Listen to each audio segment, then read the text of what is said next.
Ser adulto é o fim do encanto, o fim da curiosidade e o entendimento do segredo. Ou a ilusão de entendimento do segredo. Tudo vira segredo. Ninguém conta o salário, ninguém conta o quanto pesa e também não conta pra ninguém que tem brigado em casa. Ser adulto, ao contrário do que pensávamos, é uma combinação complexa de proibições e repressões sociais. É proibido correr sem nenhuma motivação. É proibido brincar. É proibido usar fantasia. É proibido pular na cama elástica. Dançar só em lugares pré-determinados e quando todo mundo em volta também estiver dançando. Quando se é adulto, é proibido sonhar mais alto. Tem muito boleto para pagar. A sociedade se leva a sério demais. Você passa uma adolescência inteira desejando a liberdade e a autonomia completa da vida adulta. E quando finalmente chega lá, o mundo te estapeia na cara com a afirmação de que as coisas nunca mais vão ter a mesma graça. O seu fígado não é mais o mesmo, suas costas não são mais as mesmas, e a sua vista também não. Criatividade e espontaneidade só são bem vistas quando acompanhadas de uma contraprestação financeira. Você só pode ser criativo se esse for o seu trabalho. Tudo deve ser monetizável, tudo é calculado em termos de lucro e de prejuízo. Trabalho não é diversão, e quando ele é fantasiado de diversão, é só para garantir mais produtividade. Ser adulto é trabalhar incansavelmente a semana toda, já decidindo onde você vai encher a cara no sábado, só para passar os 3 dias seguintes numa ressaca avassaladora. Ser adulto é ter insônia, ansiedade, pânico. É compartilhar Luftal e antiácido com os amigos. Ser adulto em tempos de Instagram pressupõe quase que obrigatoriamente viajar para o exterior todo ano, malhar todos os dias e fazer refeições fotogênicas regularmente. Quando você é adulto, se avista uma parede suja de giz de cera, a sua função é apagar. Você não sabe por quê, mas as paredes têm que estar sempre limpas. Será que ser adulto precisa mesmo ser tão sem graça? É uma conversa. São devaneios. São problematizações. São banalidades. São tentativas de fazer uma travessia mais leve. Mas também mais atenta. Eu sou a Flor Reis. E eu sou a Thay Pascoal. E esse é um convite para ser adulto.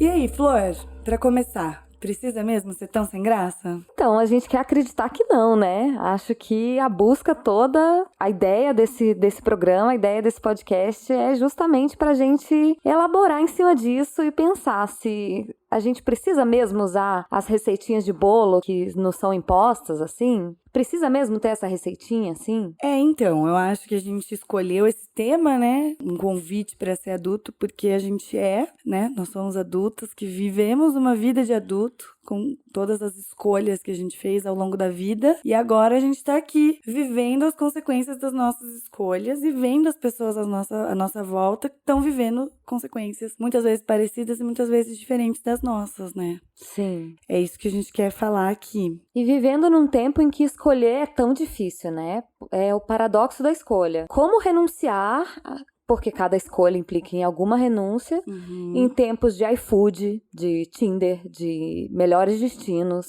Como escolher um destino com melhores destinos? Não tem, né? É uma lista. É uma lista eterna. Eu acho que vida de adulto é ter listas. Lista de onde a gente quer viajar. Daí a gente tem que fazer uma lista do que a gente quer, livro que a gente quer ler. Daí Filme que a gente quer assistir. Não, é infinito, né? E daí a gente começa a fazer lista das pessoas, né? Ai, olha, eu tenho aqui 5 pessoas que eu tenho que ligar, que eu tenho que responder uma mensagem. A gente põe todo mundo em lista, no final das contas. Vai pra lista do iFood e vai lista de gente também agora. Sim. Né? E vai virando uma realidade exatamente isso, matemática, né? Cartesiana, e vai sendo esperado que a gente funcione como máquina, né? Que a gente funcione sempre como uma máquina bem lubrificada, assim, sem travar engrenagens. Mas a gente trava.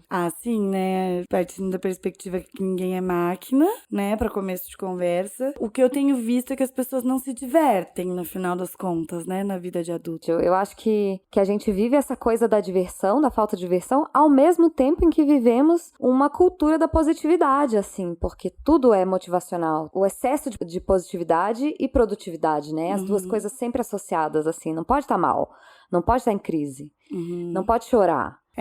O excesso da produtividade, enfim, eu acho que é um grande problema, mas sempre foi também. Quando, por exemplo, eu converso com o meu pai sempre fala, né, o quanto ele viajou. Nossa, viajei muito, eu almoçava sozinho por semanas e eu tinha que mandar telegrama pra me comunicar com a tua mãe. Na época eu não tinha telefone, tinha que agendar um horário na casa de alguém que tinha telefone pra poder fazer uma ligação. Então viveu muito voltado pra obrigação. É uma geração pós-guerra, né? Então era mais evidente que isso fosse acontecer, mas a gente tá reproduzindo isso e escalando isso em proporções. É porque como as coisas levavam tempo, por exemplo, ir ao banco levava 1 hora da tua vida pra você pagar tuas contas, né? Todo mês. Agora você leva 5 minutos pra pagar tuas contas. O que você tá fazendo com essa 1 hora do banco? Você tá fazendo 50 coisas a mais, que as gerações anteriores às nossas não faziam essas 500 coisas no dia, porque elas precisavam de mais tempo pra cada atividade, elas precisavam fazer uma ligação pro outro, ao invés de fazer uma ligação pra pessoa com que você se relaciona quando você tá à distância, né? Sei lá, um namoro à distância.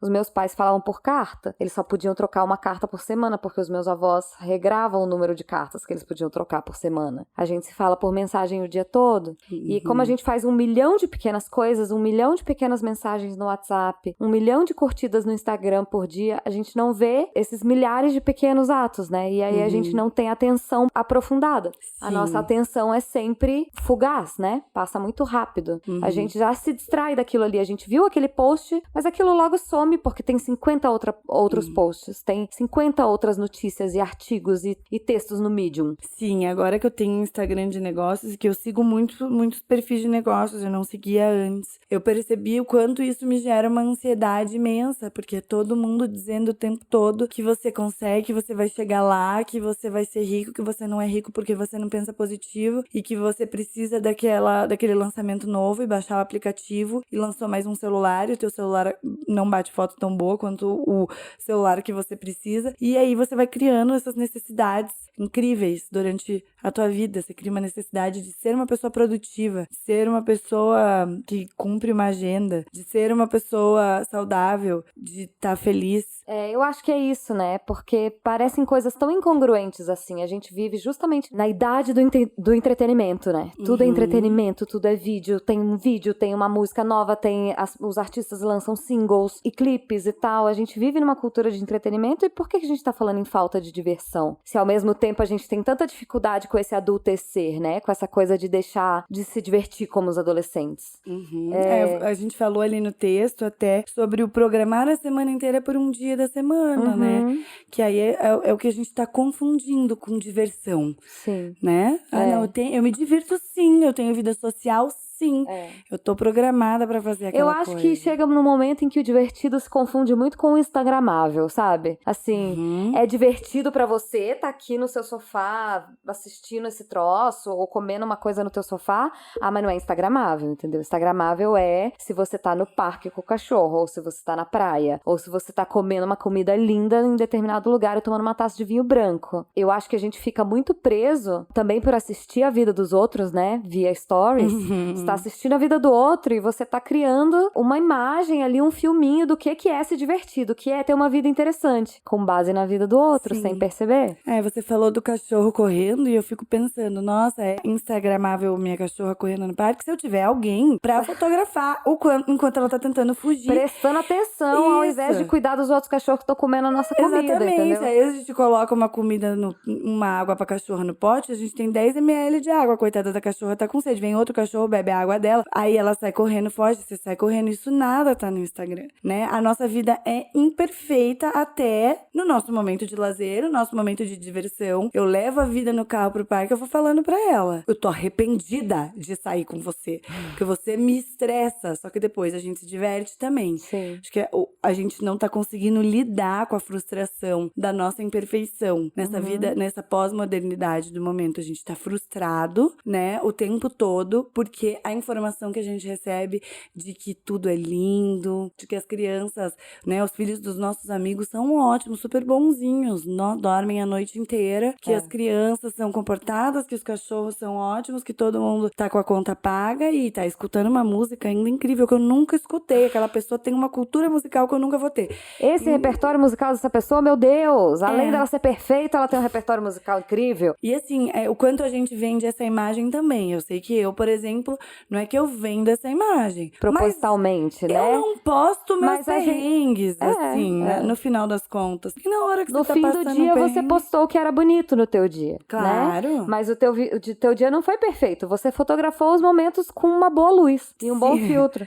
Sim, e você tem um bom olhar, talvez a Sim. outra pessoa não tem, né? E daí é muito frustrante porque a gente acompanha a vida dos outros e isso gera expectativas na gente. Sim. Expectativas inatingíveis, né? Pois então, tem um filósofo coreano que tá bem falado, está sendo bem falado, bastante comentado, que é o Byung-Chul Han. Ele escreveu uma série de ensaios que saíram em pequenos livrinhos, assim, e o mais falado dele, o mais comentado, tá sendo Sociedade do Cansaço, e ele fala justamente que a gente não vive mais numa sociedade de obediência a pequenas regras, que a gente vive numa sociedade de produtividade e de excesso de positividade mesmo. No lugar da gente ter pequenas proibições ou leis, embora a gente tenha leis naturalmente, mas em vez de entrar em pequenas coações e formas de controlar o indivíduo através de coerções externas, assim, a gente tem coerções internas, a gente tem projetos, iniciativas e motivação. A gente mesmo se tornou o nosso próprio fiscal, assim. No mundo atual, né? E aí a sociedade do desempenho, ela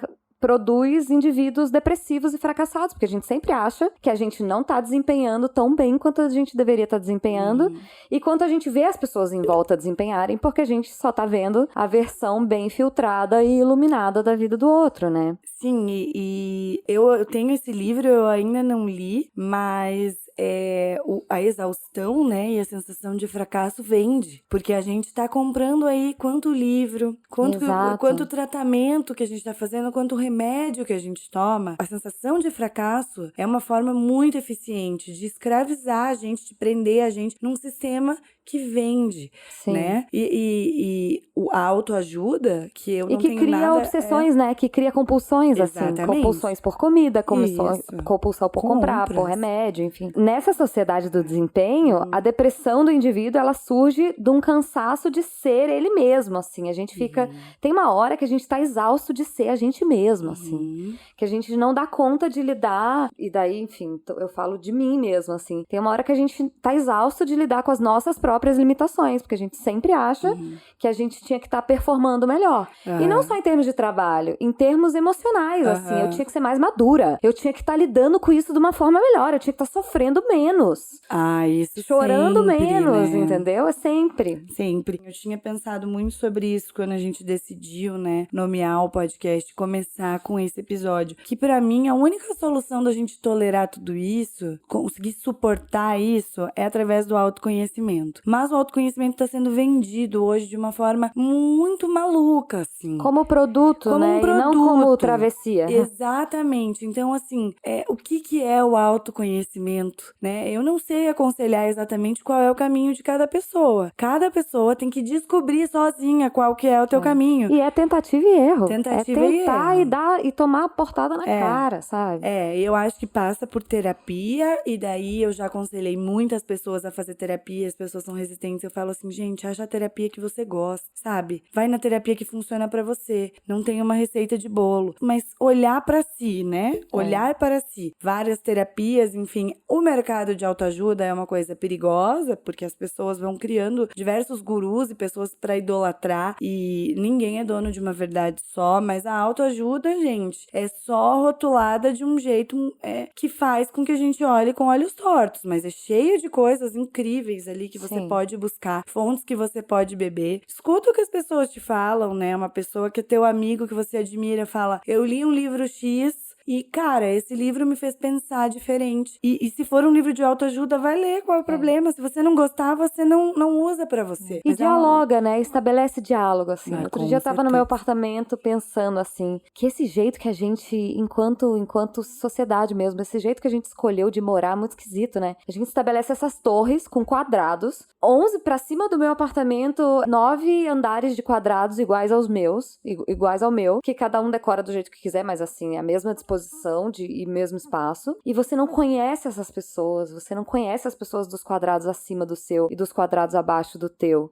Você não estabelece ligações, assim, com as pessoas. E eu acho que isso tudo são questões culturais muito fortes, assim, porque a gente cria essa ilusão de autossuficiência, de que a gente não precisa das pessoas. Isso é E de que verdade. cada um resolve os seus BO, sabe? De que cada um tem que dar conta do teu, assim, e aí ninguém pede ajuda. É incrível isso, porque fica pensando, eu tava outro dia na piscina aqui do meu prédio, e eu tava sentada bem na beiradinha, tem uma parte rasinha, e veio uma criança pequenininha e falou comigo, assim, coisas aleatórias, sentou do meu lado. Ela queria entrar na água pelo lugar que eu estava, e aí ela foi do meu lado e ela falou, sei lá, qualquer coisa. Nem sei o que era. E a gente não faz isso quando a gente é gente grande. Você não chega na pessoa que tá sentada na bordinha da piscina e senta do lado dela. Você senta aqui do outro lado, lá da borda. Exatamente. Porque você presume que você vai atrapalhar a outra pessoa. Assim. Você vai incomodar, sabe? O espaço do outro. Quando você presume que você não vai incomodar, você pensa, eu nem quero isso. E daí, quando você vê, você tá na sua caixa, no seu quadrado. E é um troço historicamente muito, muito recente, porque eu fico pensando, as gerações dos nossos pais e avós, eles viviam em casarões, vivia todo mundo junto, dormia 4 irmãos no mesmo quarto, porque as pessoas tinham muito mais filhos. E daí, enfim, a gente cresceu com as nossas famílias, mas a tendência é cada vez mais as pessoas terem famílias menores, terem vidas mais solitárias, porque as famílias grandes te obrigavam a conviver, né, com gente. Sim. E agora a gente, sei lá, a gente tem uma turma de faculdade, e se você faz cursos, se você busca grupos de estudo, mas aí você tem que ir nesse caminho, né? Aí você conhece gente nova. Se você não se engaja em dinâmicas de grupo, né? Seja por curso, seja pelo que for, novas, você não conhece mais gente. Você vai criando uma vida cada vez mais solitária, você tem só os mesmos amigos. Ou você conhece pessoas para fazer negócios. E daí a perspectiva dessas relações, às vezes, não são as mesmas. Não é um lugar onde você consegue ser você mesmo o tempo todo. Sua profissão diz muito sobre quem você é para a sociedade, né? Então, se você é um advogado, muito provavelmente você não pula pré-carnaval, você não usa glitter. Sim. Ou então, eu sou advogada de segunda a sexta. E daí, pro meu cliente, na foto do WhatsApp, eu tô com aquele bracinho cruzado, aquela cara ótima, de LinkedIn. Agora, pros meus amigos, de sábado e domingo, eu tiro a máscara. E eu taco glitter na cara. E eu taco glitter. E daí, vamos tentar aproximar isso, né? Vamos tentar aproximar essas personas, né? Vamos poder ser um pouco quem a gente é, gostar de quem a gente é, saber quem a gente é, talvez começando por saber quem a gente é, né? Um bom começo. Assim, eu faço terapia, você também faz, mas eu sei que é algo que é difícil, tá dentro de um recorte social, que a gente tem essa possibilidade de fazer, não é todo mundo que tem essa oportunidade, mas eu vejo as pessoas que fazem terapia, assim, e a gente esconde coisas do nosso terapeuta, né? Sim. Por quê? Gente, porque a gente tá escondendo da gente mesmo. Exato, você não esconde nada do analista, você só tá escondendo de você mesmo. Isso é um tapa na cara aí da análise, inclusive. Mas assim, a gente vai aprendendo também, né, o que a gente tá escondendo. Sim. Porque tudo é sintoma, né? Porque tudo é um sintoma, exatamente. E daí, eu queria te perguntar uma coisa. O que você acha que faz a gente ficar conectado com o mundo? Assim, não viver no automático essa vida de adulto, então, de pagar boleto, cumprir obrigação? Quem é de namoro, namora, casa, noiva. Pra mim, na minha filhos. experiência, é muito o diálogo, sabe? Porque eu tenho uma coisa que os psicólogos chamam de apego evitante. Quando eu me sinto ameaçada, ou quando eu tenho medo de uma situação, eu me fecho no meu casulo, assim. E eu tenho uma tendência de ficar elaborando as coisas dentro da minha própria cabeça e ficar analisando e jogando, fazendo bate-bola comigo mesma e não botar pra fora, assim. Depois que eu fui pra terapia, pra análise na vida, eu percebi que eu teria poupado muito tempo de murro em ponta de faca se eu tivesse colocado algumas coisas pra fora, assim, por mais difícil que isso seja pra mim. Tanto na análise, quanto com as minhas pessoas, assim, com os meus amigos. A gente mesmo já teve situações. Eu tive uma situação na minha vida muito, muito marcante, em que eu tava sem conseguir falar de uma coisa há muito tempo, e quando eu falei contigo pela primeira vez, eu não consegui mais guardar isso. E aí você falou pra mim, eu acho que você devia ir pra terapia, inclusive, né? Tô fazendo coraçãozinho aéreo aqui nesse momento, pra minha amiga que me falou um dia, eu acho que você precisa ir pra terapia. E amiga. eu falei, eu acho que você precisa ir na terapia pra você se escutar. Porque era isso, eu tava, acho que até há pouco poucos meses na terapia na época. Mas quando a gente começa a se escutar, aí que a gente, assim, por isso que eu acho que o autoconhecimento é o caminho, porque quando você se ouve, você começa a se entender, aí você vai escutar uma música e ela bate diferente, você interpreta aquilo, ou às vezes, quando você tá num processo de autoconhecimento, que eu acho que é um grande lance, que é um processo, né, ele é eterno. Ele é eterno. Mas tem fases que são muito intensas. Às vezes você fecha as portas, sabe? Eu acho que a gente, na vida madura, a gente tem que aprender a fechar portas também. A gente tem que abrir portas, construir pontes, eu concordo, o diálogo é maravilhoso. Mas às vezes, essa porta tá fechada. Sim. Isso me fez mal. Essa história, não é que eu não quero perdoar. Porque daí vem também a cultura da positividade, do você precisa ter gratidão. Então, agradeça aquela pessoa que te fez mal. Calma, gente. Não é assim. Talvez um dia você consiga superar essa história e olhar pra isso de outro ponto de vista. Mas daí, o cara ser um pau no cu com você. Ah, tem palavrão aqui no podcast, né, gente? Sou eu. Disclaimer. O cara foi super pau no cu com você. E você vai falar... Nossa, imagina! Que ótimo! Obrigada por ele ter ferrado com a minha vida. Gratidão. Não, calma. Essa pessoa não foi legal, eu consigo superar isso? Consigo. Mas eu vou fechar essa porta, porque é minha opção. Sim. Sabe? É a coisa da escolha, né? Da nossa dificuldade de renunciar. E de renunciar até a cortar relações mesmo, né? E aí eu tava pensando aqui, nossa, quais, né, são as referências sobre vida adulta? A gente conversou sobre isso durante a semana. E daí, assim, uma referência muito bobinha, mas olha a mensagem. Se você for pensar de um outro ponto de vista. O filme De Repente 30 nada mais é do que uma menina que tem 13 anos e sonha em ser adulta. Sim. E ela acorda com 30 anos. Só que ela acorda com 30 anos e ela rompeu praticamente com a família dela e com os amigos dela de infância, renunciou quem ela era quando ela era criança e, enfim, seguiu um círculo social ali pra chegar onde ela queria, que era editora de uma grande revista de moda em Nova York. E aí... que ela acorda com esses 30 anos e aí ela não tá entendendo nada. Ela fala, mas quem que é esse namorado que tá na minha casa? Aí a secretária fala assim, a sua mãe ligou pra você. Ah, passa pra mim. Ah, não, mas eu já dispensei. Ela fala, mas por quê? Mas você sempre manda eu dispensar a tua mãe no telefone. Daí ela fica indignada. Então, assim, pensa, se você dormisse com 13 anos e acordasse com 30, o que você fez nesse caminho? Quais as escolhas que você fez? Pra onde isso te levou? E dá, beleza, cheguei aqui, acordei com 30 anos e eu, nossa, tô super arrependida dessas decisões. Tem coisa que dá tempo de correr atrás e fazer diferente, né? Sim. Se você cortou relação com a tua mãe, por exemplo, você tá arrependido, vai atrás não, sempre volta, fazer entendeu? diferente sempre dá tempo, né?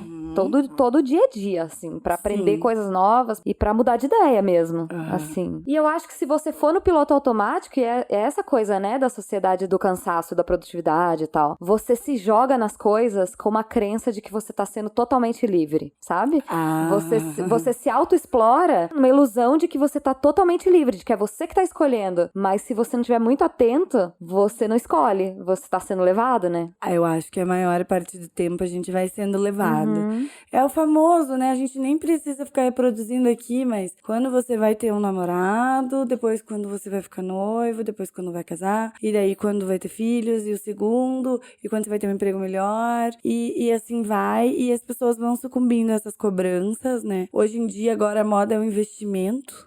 A partir de R$30 você tem que investir. E quem não tá investindo tá se sentindo aí uma porcaria, porque não tá seguindo o fluxo, né? Do que tá rolando. E é muito chato essa receita de bolo, assim. Eu sei que é raso falar que é chato, mas... parem e pensem o quanto essa é a parte chata da vida. Sim. O seguir as obrigações. Eu conheço muita gente que não escuta música em casa, por exemplo, né? Não põe uma música alta e por nada e fica escutando uma música. Eu convivo com várias pessoas que não se divertem mesmo. Assim, pelo menos eu até notei uma definição aqui que diversão vem da palavra divertere, que significa voltar-se para o outro. Tava num livro que eu tava lendo esses dias. Que legal. Voltar-se para o outro lado. Então, a única forma de você você se divertir é olhar pro outro lado. Ou seja, você tem que estar minimamente aberto a mudanças pra você estar no caminho do que significa se divertir. Então, se você tá repetindo as mesmas coisas, tá entediado, gente, olha pra fora um pouco. Eu não vou cagar regra aqui de o que é se divertir, porque cada um. Sim. Tem gente que gosta de beber cerveja artesanal amarga, a gente não tem nada contra, tem até amigos, Tem amigos que são. que fique claro. Mas existem muitas coisas que você pode fazer pra se divertir. E não necessariamente precisa ser instagramável. Eu tava me lembrando, você tava falando disso, eu tava me lembrando. Essa semana que passou, teve o dia da lavagem do Bonfim, em Salvador. E o meu namorado é baiano e ele tava aqui em Curitiba. E ele, nesse dia, ficou super deprê, porque ele não estava na lavagem do Bonfim. E ele não percebeu que ele tava deprê por causa disso, mas eu cheguei em casa e ele tava na bad, assim. E daí eu olhei pra ele e falei, vamos dançar? E daí eu coloquei uma playlist maravilhosa minha, que é Queria Viver num Musical, que é de músicas de musicais de cinema. E aí eu fiz uma fila de músicas dentro dessa playlist de músicas muito animadas e a gente começou a dançar na sala como se a gente estivesse no musical e a gente jogava os braços e a gente girava. Na primeira música a gente já tava dando muita risada. Na quarta música ele foi fazer um passo de dança porque ele achou que ele tava no musical mesmo e ele subiu em cima do sofá. As minhas duas gatas estouraram desesperadas. Cada uma correu para um lado do apartamento. A gente congelou e deu uma risada imensa por causa do susto das gatas. E foi uma coisa tão boba, assim. Às vezes é uma coisa tão pequena e é uma coisa que parece coisa de criança, né? Vamos parar e dançar agora no meio da sala? Não, adulto não faz isso. A gente não pode perder a habilidade de se deslumbrar. Exato. Na verdade, isso é uma coisa que eu reparei em mim mesma. Eu sou uma pessoa muito deslumbrada. Eu chego num lugar que eu tô viajando, eu fico assim, meu Deus, esse lugar é maravilhoso, eu nunca vi nada tão lindo. Eu choro no pôr do sol, eu aplaudo o pôr do sol, entendeu? Eu quero estar escutando a música certa pra poder ter aquela brisa daquele lugar e falar, meu Deus, eu sou essa pessoa. esse lugar perfeito, sabe? Então eu me lembro agora, a minha viagem mais recente, eu fui pra passar umas férias na casa de uma amiga minha que tava morando no Algarve. Se isso não é privilégio, eu não sei o que é, né? Você tem uma amiga morando no Algarve, eu fiquei na casa dela. Então a gente passou muitas horas de praia, né? E eu tenho uma sensação no meu corpo e na minha mente de um momento em que eu deitei, era uma praia de pedrinhas, então eu não colava areia, e eu deitei nas pedrinhas, fora da canga, e pus uma música e fiquei deitada no sol por horas. Assim, eu tenho essa sensação. E, assim, claro que eu tava numa situação maravilhosa, em férias e tal. Mas se tirar o máximo daquele momento, sabe? É falar, nossa, eu vou sentir esse sol aqui. Eu vou olhar pra essas criancinhas brincando no mar. Porque daí, nesse dia, cinematograficamente, tinham duas criancinhas brincando na minha frente, com aqueles maiozinhos de babadinho no bumbum. Se a gente for reparar, sempre tem essas coisas cinematográficas. E aqueles chapéuzinho de anos 60, as crianças. Eu falava, gente, colocaram essas crianças aqui na minha frente. Mas foi marcante. E eu, assim, sempre tem crianças brincando na sua frente. Mas naquele dia, eu olhei para o que tava em volta e era lindo, era gostoso, né? Então, se deslumbrem. Se vocês virem uma paisagem, achem linda, chorem, sabe? Nossa, esse é um ótimo conselho. Se deslumbre. Se deslumbrem. Não perca a sua capacidade de se deslumbrar porque você já viu coisas. Sim. Ou porque você já viu mares mais azuis e mais transparentes e peixinhos mais brilhantes. Não interessa. Curte matinhos. Entendeu? Se você estiver lá. Não, curte. Exatamente. Curte tudo. Você tá com eu tenho um final de semana do verão inteiro pra ir pra praia. É o único, mas vai chover. Choveu. Paciência. Vai com chuva. Vai assim mesmo. Vai com chuva. A gente fez direito, a gente estudou direito e eu ainda trabalho, né, com direito. E eu vejo muito no judiciário uma incapacidade das pessoas de assumirem a responsabilidade mesmo pelas suas escolhas, assim, quando elas não conseguem lidar. E aí isso é problema social, fenômeno social assim, ó, inflamado, verdade, assim, inflamação ali. As pessoas delegam a resolução do conflito delas pro judiciário, porque elas não conseguiram lidar com aquele troço, elas não conseguem lidar com o divórcio delas, por exemplo. Essa semana assisti, gente, História de um Casamento, pelo amor de Deus. Maravilhoso. A pessoa não consegue lidar com o conflito dela, não consegue lidar, digamos, com o divórcio, digamos, com uma partilha de bens, com um inventário, com uma questão que seja, com um conflito humano que seja, e ela precisa delegar aquilo para uma outra pessoa que decida. Ela precisa que um juiz diga para ela o que é o certo. Aí, quando o juiz diz, ela não concorda com a decisão daquela juiz, aquele juiz não foi justo, daí ela entra com recurso. Daí ela não fica satisfeita com o recurso, ou a outra parte não fica satisfeita com o recurso. E aí as pessoas começam a arrastar litígios intermináveis porque elas não conseguem assumir a responsabilidade pelas suas escolhas, ou por isso, porque elas precisam delegar a resolução do conflito delas para uma outra pessoa, que num primeiro momento elas supõem que tem uma autoridade, e depois elas não querem acatar essa autoridade, depois elas querem rejeitar essa autoridade caso a decisão não tenha sido de acordo com o que ela queria, né? A gente tem uma amiga que trabalha com direito colaborativo, a gente vai falar disso mais pra frente, novamente, pra passar a informação certinho para as pessoas pesquisarem, mas o trabalho é justamente isso, é lidar com os conflitos pessoais, especialmente de direito de família, né? Especialmente conflitos em família, sem precisar ir ao judiciário, entrar em acordo mesmo. Como que as pessoas podem, e aí sendo orientadas por profissionais, sendo orientadas por psicólogos, por contadores, por advogados, por uma equipe multidisciplinar mesmo, como que elas mesmas podem resolver seus conflitos, né? E assumir essa posição, assim, de adulto mesmo. Uhum. Isso foi uma coisa que a gente aprendeu com a vida adulta. Eu digo a gente porque conheço as nossas trajetórias, mas não é todo mundo que vai chegando na maturidade e já vai tendo a oportunidade de aprender. É que, infelizmente, a gente precisa tomar certas precauções ao longo da nossa vida, pensando nesses momentos de conflito. Então, às vezes, a gente tá vivendo ali um momento que é ótimo, excelente, tá tudo perfeito, uma fantasia. Mas nessa hora a gente tem que pensar que talvez a gente tenha que fazer um contrato, sabe? Porque Sim. a gente sabe que depois, no momento do conflito, não existe muita racionalidade. As pessoas precisam muito sair ganhando. Uhum. Quando num conflito, todo mundo tá perdendo. Sim. Assim, não tem jeito de todo mundo sair ganhando, né? Quando é um divórcio igual a história de um casamento. Num divórcio, né, a história desse filme todo, é evidente que é triste, é uma perda pra todo mundo, mas parece que você quer que o outro perca mais que você. E que tá todo mundo tão machucado que você fica assim, você vendo de fora, você fica assim, por que vocês estão fazendo isso? Mas as pessoas à nossa volta fazem isso o tempo todo. E quanto mais tempo de vida a gente vai tendo, mais as coisas vão ficando pesadas. Porque daí, você imagina uma pessoa se divorciando com 30 anos e no dia seguinte tá na balada, tá no Tinder, tá conhecendo gente em evento de trabalho. Agora, uma pessoa que se divorcia depois, né, na verdadeira maturidade, lá com 60 anos, já teve um casamento de 40 anos, ela vai falar, mas o que eu vou fazer agora? Né? E aí vai ter um peso sobre a outra pessoa muito maior. Não que não seja verdade, tá? Tipo, não tô dizendo isso, porque cada um sabe da sua história e do peso que tem. Mas tem que ter a habilidade de recomeçar, né? Sim. Seja com 30, seja com 40, seja com 60 e por qualquer motivo. Seja um divórcio, seja um término de uma vida profissional, porque... Um novo rumo de carreira. Você pode dar um novo rumo na tua carreira com 30 anos, com 40. Uma mudança de cidade. Você precisa continuar trabalhando.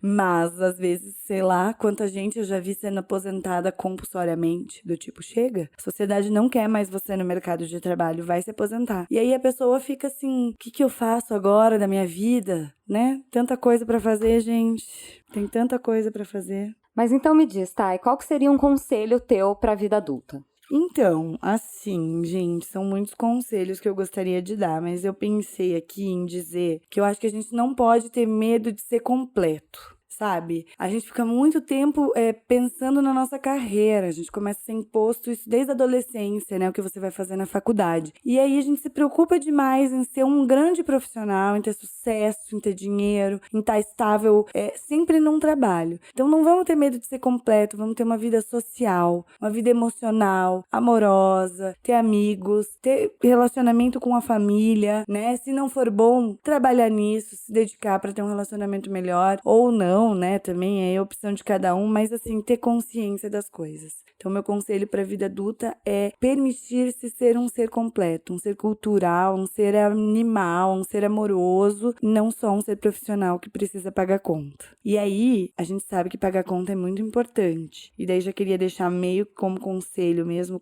meio como recomendação, que é pra gente começar a prestar atenção um pouco em educação financeira, porque é algo que me foi, assim, completamente negado passado, né? Nunca tive aula de educação financeira na minha vida, nem nas escolas, nem em aulas particulares. Ninguém nunca me ensinou a administrar meu dinheiro, nem na faculdade. Sou de humanas, então nunca liguei para economia. E a conta na vida adulta disso é muito cara. É muito cara. Quando a gente para olhar para trás, a gente pensa quantos erros a gente cometeu que nos dariam mais segurança e mais ideia do que a gente tem para fazer, porque é difícil chegar na vida adulta e pensar, pô, mas financeiramente eu tenho que ralar aí muito pra conseguir, e daí não consegue dar atenção pras outras coisas, né? Então é isso. E você? Sim, ótimo conselho. Eu acho que a gente já falou bastante de várias coisas. A coisa do se deslumbrar, que foi você que falou, eu acho muito verdadeira. Eu acho que o meu conselho é meio que pra mim, assim, que se permita errar, se permita viver experiências, se permita estar melhor numa fase, estar pior numa outra, estar mais extrovertida numa fase, estar mais introvertida na outra. Se permita viver experiências no sentido de você vai errar. Eu vejo no profissional, no pessoal, eu tenho muito medo de errar, assim. Eu era a criança que ficava sentada no cantinho assistindo as minhas primas dançarem, porque eu tinha, assim, um medo do ridículo imenso. E isso é uma coisa que me acompanhou, assim, e que mudou um pouco do medo do ridículo pro medo de errar. E eu tô tendo que entender, assim, que a gente precisa errar. E eu acho que tem uma parte da gente que chega aos 30 anos, assim, chega à vida adulta achando que a gente entendeu o rolê, né? Achando que a gente tá pronto, assim, que não, mas agora eu tô plena, agora eu tô pronta, empoderada, feminista, mara, daqui pra frente eu só vou manter esse padrão aqui, entendeu?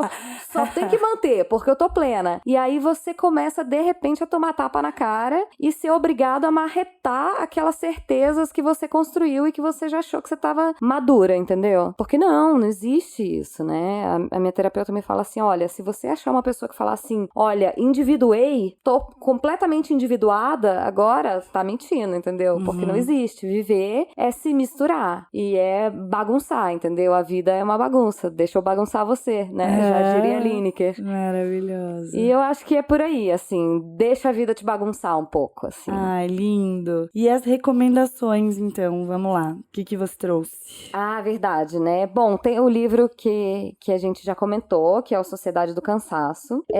E daí a gente já falou também do filme que assistimos recentemente, que saiu na Netflix recentemente, que é a História de um Casamento, que é dirigido pelo Noah Baumbach, e ele tem 3 indicações ao Oscar, de melhor ator, melhor atriz e melhor roteiro, acredito. E é maravilhoso, e ele encaixa-se demais nessa premissa do convite para ser adulto. E a partir desse filme, e por conta do diretor dele, do diretor desse filme, e da esposa dele, que é a Greta Gerwig, a gente pensou em outros 2 filmes deles, que são o Frances Ha, que é lindo, maravilhoso. A Frances Ha, eu só pensei nela, porque ela se ferra tanto, gente. E aí, assim, quando eu vi o filme, eu me divertia com ela se ferrando, porque é muito real. É a gente se ferrando, assim. Você assiste, você fala, gente, a vida é meio isso, meio preto e branco, você tá sempre meio correndo ali, né? É incrível.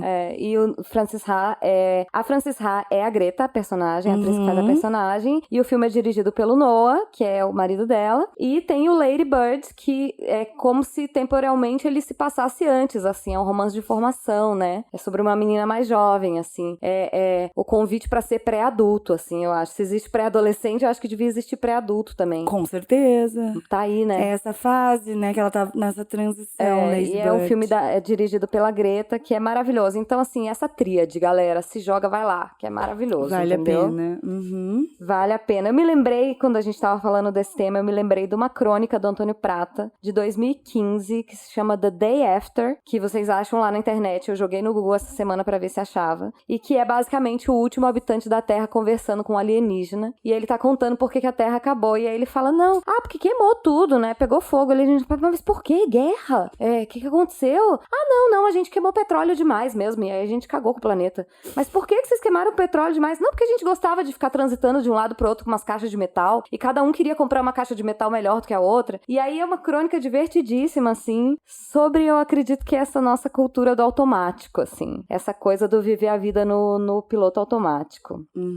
Bem legal. A gente falou ali atrás a coisa do direito e da importância de resolver os próprios conflitos sem delegar esses conflitos a uma outra parte, né? E sobre o trabalho dessa nossa amiga, que é a Val. E aí a gente queria aproveitar aqui para indicar o Instagram do grupo de estudos dela e dos conhecidos dela de direito colaborativo, que é o @estocolaborativo no Instagram. STU, né? STU, isso. STU Colaborativo é um grupo de estudos sobre direito colaborativo. Isso aí. E aí eu tenho mais uma indicação, que é um livro infantil, né? Já que a gente tá falando aqui sobre ser adulto. Eu fui descobrindo nos livros infantis, assim, grandes lições. E eu me apaixonei. Então, assim, meu maior conselho, na verdade, vá na parte dos livros infantis e pega algum ali enquanto você for tomar café e dá uma olhadinha nas ilustrações e nas mensagens. E daí eu queria indicar um que se chama Se Você Quiser Ver Uma Baleia. O nome da autora é Julie Fogliano. Tem umas ilustrações maravilhosas. Esse livro é lindo. É lindo. Leiam pra vocês. Leiam antes de ler para os seus filhos. Leiam o livro, tirem um entendimento dele, né? Bom, como a gente não pode fechar um episódio sem indicar uma musiquinha, né? Pelo menos uma musiquinha. Eu me lembrei, obviamente, de um clássico do Radiohead de 95, que é Fake Plastic Trees. E quem diria que essa música ia continuar tão atual em 2020, gente? Meu Deus do céu, tantos anos depois. Mas essa nossa cultura de produtividade, de super positividade a todo tempo, nada mais é do que My Fake Plastic World, né? Yeah. E assim, eu tô muito feliz com o nosso primeiro episódio. Eu adorei. Adorei. E eu quero saber qual que é a tua... com a gente. Sim, eu quero saber qual que é a tua expectativa. Uma expectativa, assim, rapidinha, assim, primeira coisa que vem Pro na tua programa? cabeça. É. Aí eu espero que, né, mais uma vez eu vou falar a respostinha do diálogo, que eu espero que a gente consiga trocar bastante, e o objetivo disso não é ser só um bate-bola entre nós duas, o objetivo é que a gente expanda a conversa e que vocês participem, que vocês venham falar com a gente, como vocês quiserem no WhatsApp, no Instagram, de todas as vias aí, gente. O que não falta hoje em dia é aplicativozinho pra gente bater papo, entendeu? É isso aí. E a minha expectativa é que se alguém, uma única pessoa pensar em alguma única coisa que a gente falar, já valeu a pena, né? Que é fazer alguém olhar pra alguma coisa que não tá olhando. Também quero que falem pra gente o que a gente não tá vendo, né? Exato. Isso é muito legal. Porque a gente fala do nosso recorte, né? Naturalmente que a gente tá falando aqui de uma realidade de pessoas da nossa classe social, da nossa faixa etária nem tanto, mas do nosso poder aquisitivo, mais ou menos, do nosso grau de escolaridade, enfim, a gente sabe que a gente tá falando de um recorte privilegiado da sociedade e, enfim, mas estamos tentando ser o mais abrangente possível. A gente espera que a gente consiga dar uma giradinha no caleidoscópio de cada um aí e ver o desenho modificar um pouquinho. E aonde te encontrar? No Instagram, @flor_reis. E no Facebook, Flor Reis. É isso por enquanto, né? É isso, né? A minha arroba é Thay Pascoal, com TH, para quem não sabe. E nos achem lá, guardamos feedbacks com muito amor e carinho. Isso aí, vamos lá, vamos bater mais papo, galera. Um beijo, até o próximo episódio. Até!